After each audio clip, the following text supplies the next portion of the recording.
Hey guys, Wade Cashion here and Garrett Davis with Texas Duck Dogs. Also, I want to tell you about Munster Pet Dog Food.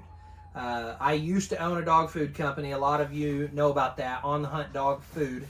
And Munster, the mill that was making our dog food, bought us out and started making the food that we manufactured for our retrievers, the formula, and selling it under their own label and brand. And so a ton of our customers have switched over there. I highly encourage you to check it out. I'll try to post a link somewhere, or you can go to the old website, onthehuntdogfood.com, and you can check out the food. No corn gluten meal, no soy, no poultry byproduct, very digestible ingredients. It's got a high digestible nutrient rate. You'll see a difference in your dog's coat, your muscle tone, energy levels, and if you've got ear infections and itchy skin, it usually goes away. So check it out, onthehuntdogfood.com. Click the link. You'll get a 55% off your first purchase by using our discount code, but you got to go to that website, onthehuntdogfood.com, and check it out. So today's Retriever podcast, this is my favorite one. We've laughed about it 3 or 4 times, and I don't laugh much. I'm always serious. Here's what you need to know and how you do it, okay? But we, just talking about this one had us chuckling pretty good. You hear the music? That's our theme music. Not. It's the time clock in our office. Every hour it rolls over and it does that annoying chime. Okay, but our sponsor, U-Punch Time Clocks, not really, but they are a great time clock if your kennel is needing it for employees to punch in and out. Check out U-Punch. Anyway, back to the subject of my favorite podcast for the Retriever podcast to date. It's titled, What Not to Do. What not to do. You got a new puppy? Here's how you don't screw it up. Because, believe me, there are a ton of dogs that come into the kennel, and Garrett and I and Nathan and everybody's like, what did they do to this puppy? So, let's just look at a few things. I'm going to start with one that's kind of obvious. It's called chewing, the subject of chewing. Here's what you don't do. You don't give your dog a chew stick or chew toy or chew object constantly. And then one day you're like, man, this dog chews on everything. Why does he chew on the purse? Why does he chew on my wife's shoe? Why did he chew on the remote control? Why did he chew the corner of the refrigerator? Why does he chew the sheetrock? Why did he chew the charging cable? Why does he chew? Why does he chew? And you're mad. But you created the behavior pattern of constantly having something to chew on. So back off the chew sticks, chew toys, rawhides, all that stuff. If you just feel your dog must have something to chew on, have one object that you allow him to chew on, preferably a hard bone. Some people will use antlers. And then don't let the dog put his mouth or chew on anything else. That's my thoughts and suggestions on chewing. What do you personally do with a new puppy that you're raising? What do you do about chewing? The chewing, I definitely get on them for chewing on objects that are unnecessary. But I tend to gravitate towards Kongs. They are Kong toys are great. Yeah. Harder toy, harder to chew up, harder to chew through. Mm-hmm. So the main thing is they don't win. You know, you mentioned the antler. The antler is going to be very time consuming for them to get through, and usually they just want to break it off into little pieces, and that's the problem that you run into. You get soft toys, squeaky toys, water bottles.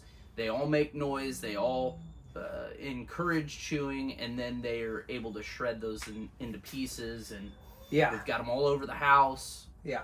So what I personally do for my puppies is different than Garrett. I actually don't give my dogs anything at all to chew on. You're a puppy in my house, you don't chew on anything.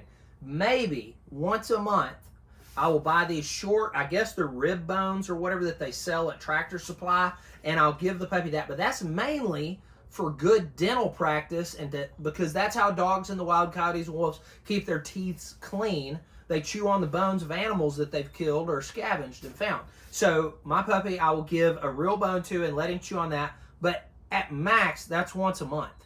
I do not want to start the behavior pattern of chewing. Now, here's a real life illustration. I know a ton of smokers, they break the nicotine addiction but that desire to have something in your mouth and something in your lips is still there. So even though you break the chemical addiction, the muscle pattern or behavior pattern of constantly having something in your hand or to smoke in your mouth is still there. That muscle memory is there. Same thing for dippers and chewers. You get over the nicotine part of it and you're not having headaches because you're not dipping anymore, but you still just wish you had something in your lip. And so it's the same thing for chewing and this behavior pattern with dogs. If you cultivate it and encourage it, they'll be lifelong chewers. I go the opposite direction. I'm going to discourage, only give one bone a month, maybe every 2 weeks if I just feel like the dog needs something to chew on. But generally, I discourage all chewing. Okay, what about shooting, aka gun breaking? So this is a problem. People call us all the time. Here's what you don't do.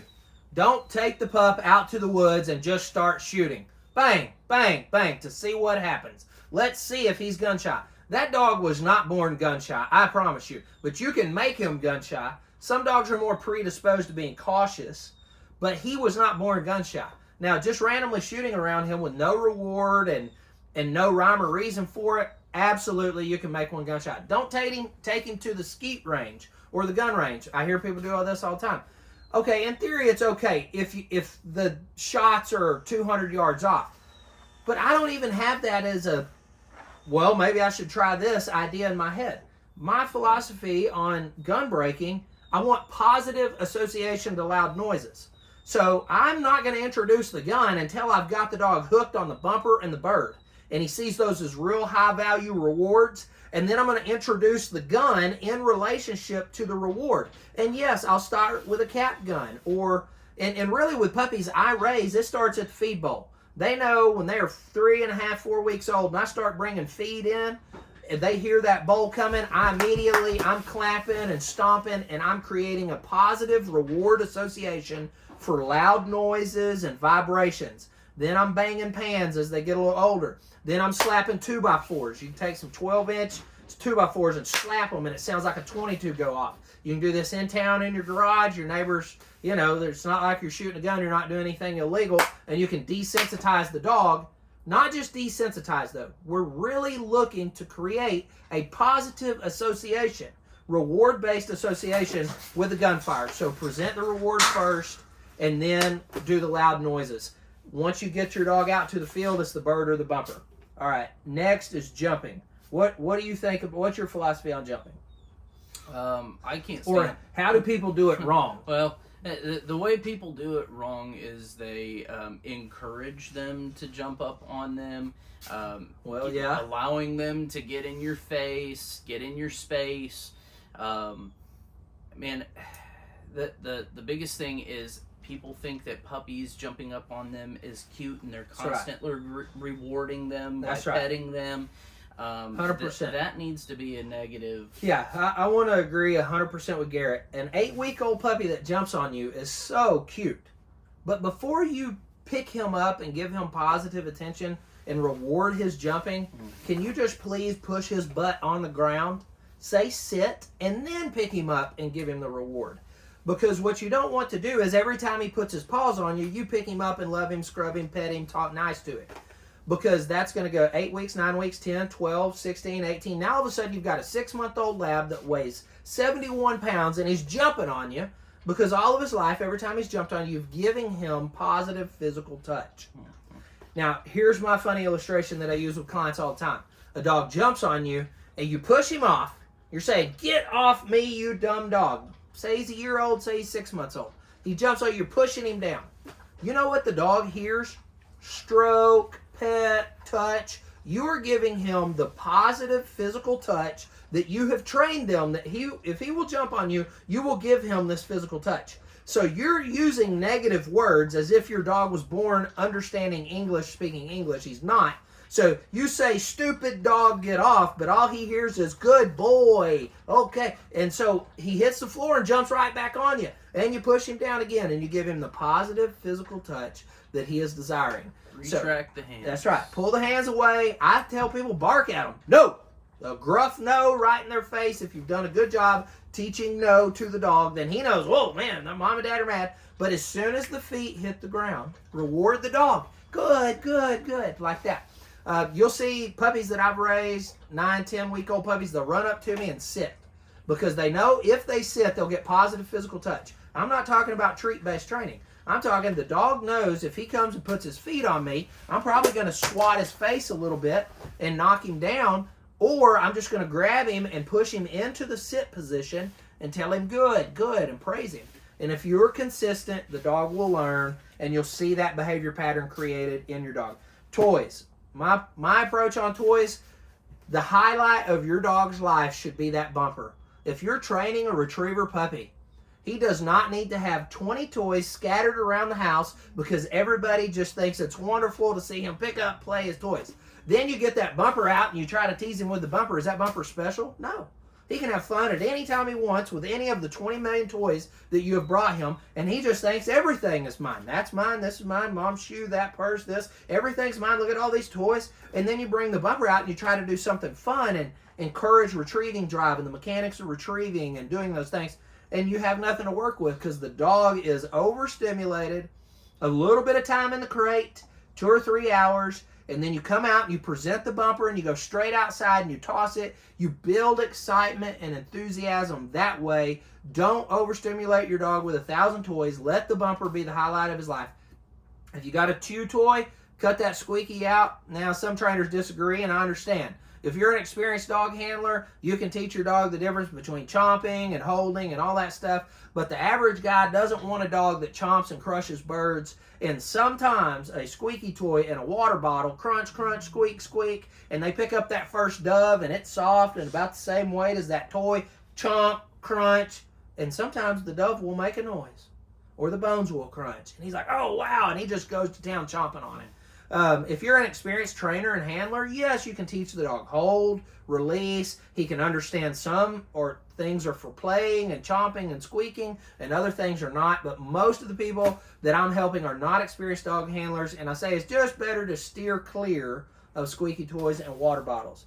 Next subject, water. How to do water introduction. What's a wrong way to do it, Garrett? Oh boy, let's go ahead and throw the Yeah. bumper directly out in the water Sure. into the deep end. Yep. Without introducing them to what swimming is. That's right. That's good. And I'll be quite honest, I was the first one to make this mistake when I was 19 years old. I got Oh. my first lab. He was great on land, and threw the bumper out about 10 or 15 yards out in the water, and he went launching right off the bank. Oh, no. And he dunked himself. Full submersion. And didn't come up for about 3 seconds. And once he came up, after that, Scared, startled. He didn't want to get back in, and you got that lopey dog that wants to feel the bottom, walk out, and then start swimming. That's right. And I never could fix it. Yep, so that's one wrong thing to do. And what Garrett is saying, don't throw it out way out off the shore. Throw it close, 2 feet, 4 feet, 6 feet, 8 feet. Let the dog build his confidence on getting in the water, swimming a few strokes. The other thing not to do, don't kick them in. Don't throw them in. Don't make them go in. I see guys do this.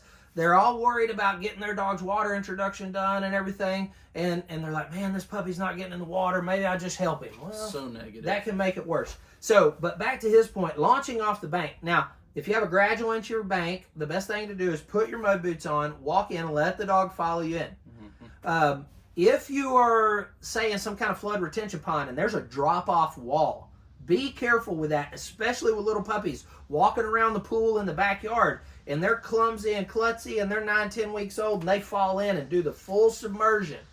And then now there's a bunch of fear associated with water because you didn't know what happened. You went full submersion under the pond.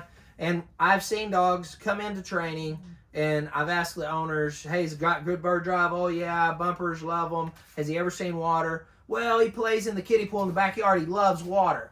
Well, the kiddie pool is 6 inches or 8 inches or 10. It's not full submersion water over your back. They walk down to one of our ponds, they throw the bumper in. I remember this happened vividly. The dog launches, just like Garrett's talking about, does a full submersion and just freaks out. And then the owner couldn't get him back in the water. So don't do that. Don't kick them in, push them in, throw them in, or, gradual water entry. Okay, drive building. What do you do about retriever drive building? Building the desire to retrieve, cultivating, playing fetch, and those things. Number one, you shouldn't do nothing. We have, oh, I didn't want to screw him up. Well, really what you mean is you're too lazy to make your dog a priority, and you just hope the trainer can fix the 9 months, 4 months, 6 months. You know, we get dogs at all ages. Sometimes we get 2-year-old dogs in that have had no retrieve drive cultivated, and doing nothing is absolutely the worst thing you could do.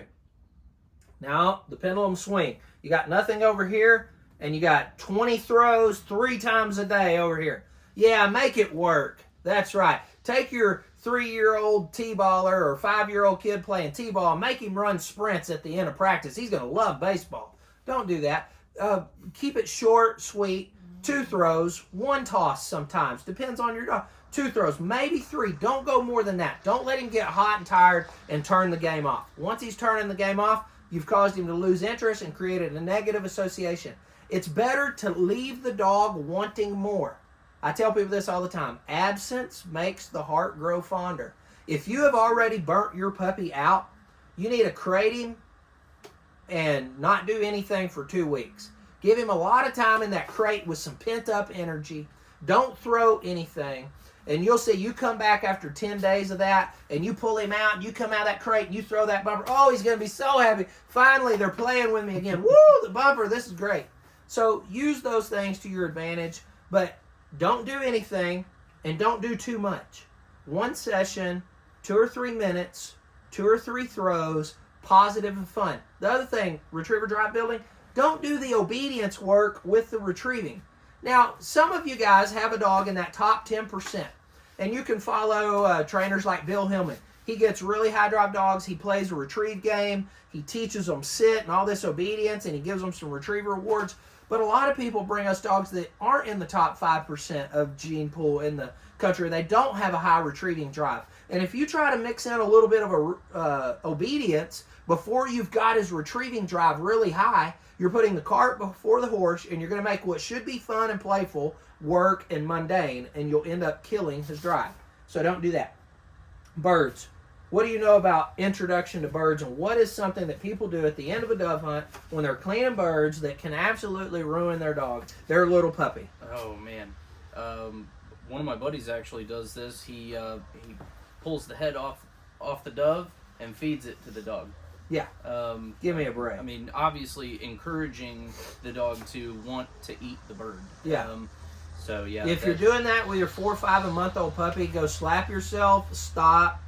You don't need a puppy. Okay, I'm joking. You do, but you need to do it the right way, which is not to feed your dog the carcass or the heads. Please don't do that, because then you're going to bring him to Wade Garrett and say, hey, you know, he kind of eats and chomps birds a little bit. Can you fix that? Well, you taught him to do that from a puppy. I mean, maybe we can fix it, but there's a good chance that, you know, he's eating so many heads and carcasses that he's just going to eat birds. So anyway, you don't want to create that bad behavior pattern and set that dog up for failure. So that's the one thing you don't do. The other thing you don't do is you don't break them off chickens as puppies and then bring them to the gun dog, bird dog trainer, duck dog trainer and say, hey, you know, I want him to retrieve birds. Well, you've already scolded him, beat him, and shocked him and made him hate chickens, and you want me to teach him that a goose is good and a duck is good and a pigeon is good? So don't sour your dog on feathers. You know, have a little sound judgment about that and say, you know, I want this dog really ultimately to hunt birds. Maybe I shouldn't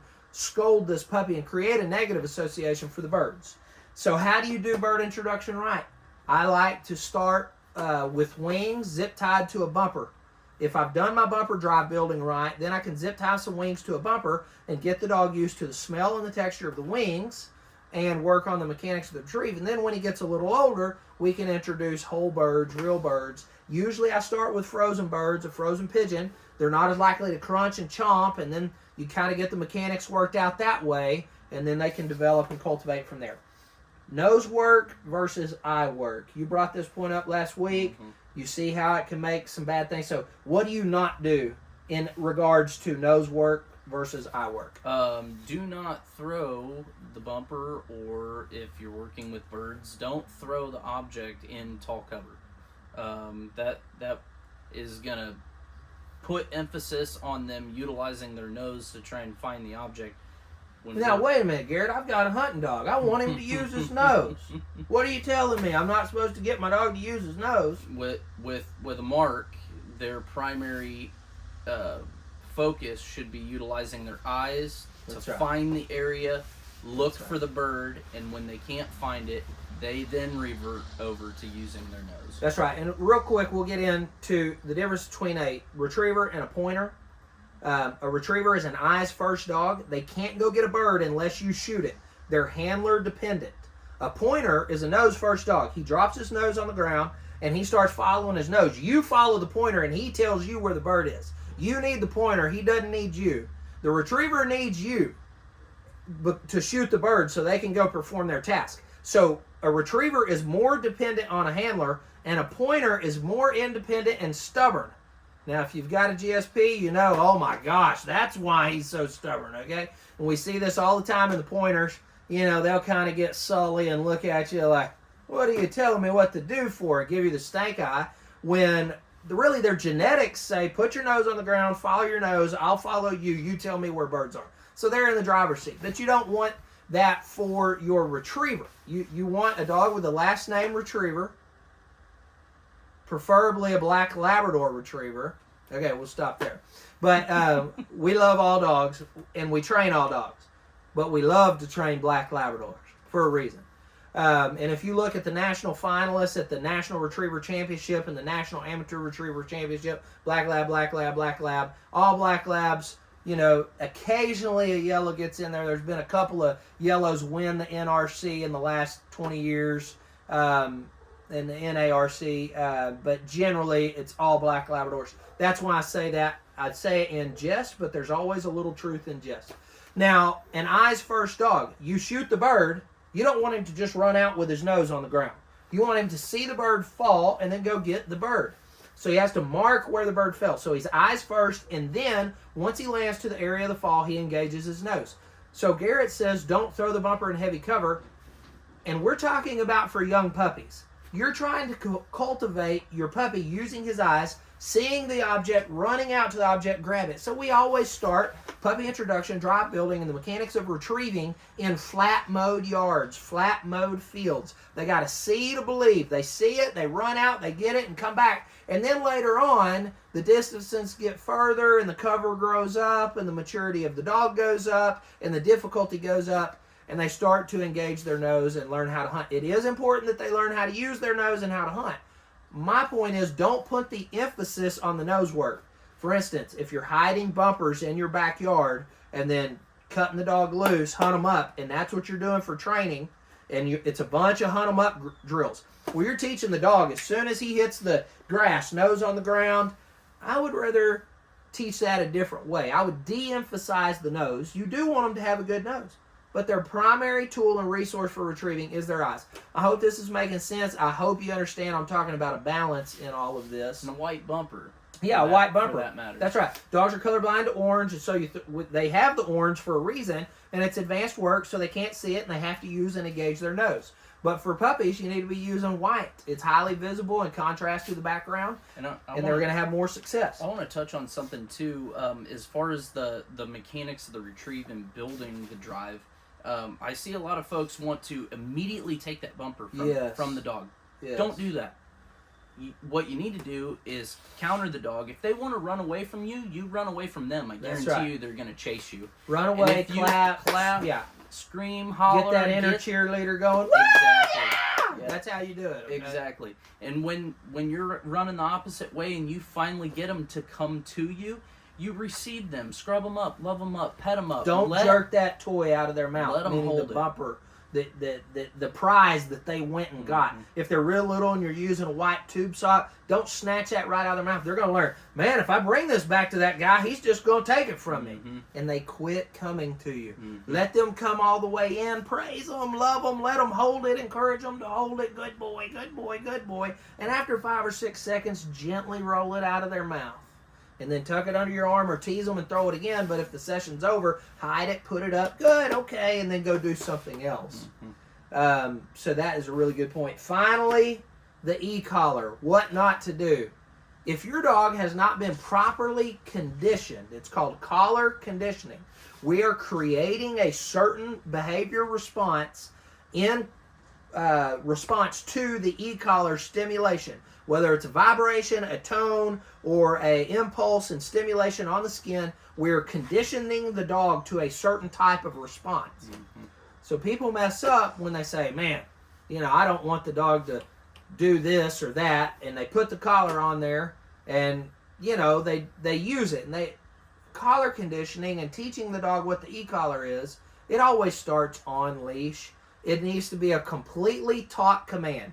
Here, heel, sit, and then you reinforce a taught, known command with the collar. And early on when you're doing your collar conditioning, that leash correction and that collar, Nick, need to go at the same time so that he understands that collar, that e-collar, is the same as you giving a correction with that leash and that prong collar, and he associates that with you. Now, could you, let's say you live out in the country and you've got a dog that chases cars up and down the roads, and he's a young puppy. Not a dog that's been doing this 6 years of his life. Shame on you if you've let that dog do that for 6 years of his life. But let's say you got a dog, it's a young puppy, it's starting to chase cars. You want to break that. You just don't like seeing it. You cringe every time thinking some guy's going to have some dually trailer and it's going to clip the dog and kill him. And maybe your neighbor told you he's tired of seeing it or something. Who knows? But let's say you want to fix that problem. Put the e-collar on your dog. He takes off and you just nail him with a collar. Will that work? Yes, that works. People do that and it works. Maybe you're wanting to break him off chasing deer because you've got, some kind of ranch and you've got deer and you don't want the dog chasing deer. Can you break him from chasing deer by just slapping the collar on him and blasting him with a big correction? Yes, you can. People do it all the time. It's called negative association. It's classical dog training language. You catch them in the act, you make it negative, and they learn, boy, I shouldn't do that. Why does a dog only get hit by a porcupine once? Unless he's stupid. He only gets hit once because it hurts like fire, and he learns, man, porcupines are bad. Okay, so that same logic can be applied to using your e-collar for negative association, which a lot of people do. I personally, as a trainer, I don't like to just put a collar on and blast them for some unwanted behavior. I always think you should go through proper collar conditioning. It should be a communication tool, not a torture device. A communication tool. Just like my dad in church would sit behind me on the pew right behind me, and me and my friends would sit in front of him. Now, it was no accident that he always sat behind me, because in church, he couldn't use verbal communication. He couldn't say, hey, Wade, cut that out. Preacher's up there preaching. Me and my buddies are passing notes and elbowing each other and having thumb wrestling wars and all kinds of crap. My dad could lean forward and touch my shoulder. And with just a touch, he spoke 1,000 words. It was a communication tool. Touch was a communication tool. Your e-collar is a physical touch. It's a stimulation on the skin causing a muscle contraction, and it is a touch. It is tapping the dog on the shoulder, reminding him that you're part of his world, part of his picture. And when used properly and your collar conditioning is done right, it's just an extension of you being involved in your dog's life. And now you can tap him on the shoulder at 600 yards and say, hey, buddy, come home. You can't hear me, or maybe you tuned me out, but hey, I'm over here. And he looks, and here he comes running. So make sure, don't use your e-collars improperly, and most of the time, consult with a professional. Let them do that training and lay that foundation and the groundwork. But if you're going to do it yourself, be patient and do it right. We hope these 7, is that 7? Let's see. Chewing, shooting, jumping, toys, water, dry building birds, nose work, and e-collar. 9 things. Don't do it wrong. You do this right, your puppy's going to be great, and he'll be a rock star when he gets here to Texas Duck Dogs. Happy training, and see you in the field.